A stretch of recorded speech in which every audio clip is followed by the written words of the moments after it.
Di ko akalain na ganito pala magiging buhay ko dito sa Amerika. Kasi TV, 4 years na ako dito sa Amerika at lately, ang dami kong free time. Kaya naisip ko, bakit hindi ko i-share yung buhay ko dito? Welcome sa maliit kong vlog! Kung akala mo madali at sobrang saya, wait lang, hindi ganun. May papakita ako sa'yo na hindi mo usually nakikita online.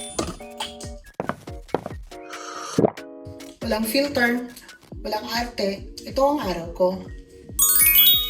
Akala ko dati, pag nasa Amerika ka, parang level up ang buhay mo kagad. At twist, ikaw pa rin. Same life, ibang lugar lang. Minsan, pinakamalaking decision ko sa araw, maglilinis ba ako? O magni-Netflix na lang kaya ako?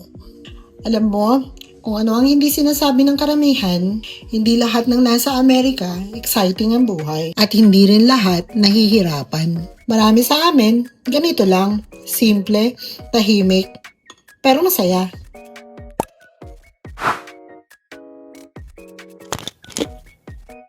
Pero dito ako nagulat.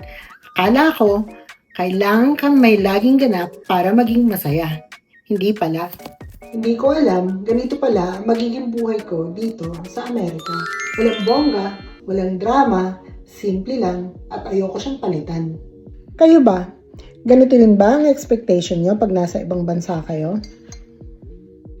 Dito sa Amerika, iba ang expectation ko. Comment nyo naman sa baba kung ano expectation nyo. Follow nyo ako, comment kayo kung gusto nyo ng mga real life na videos.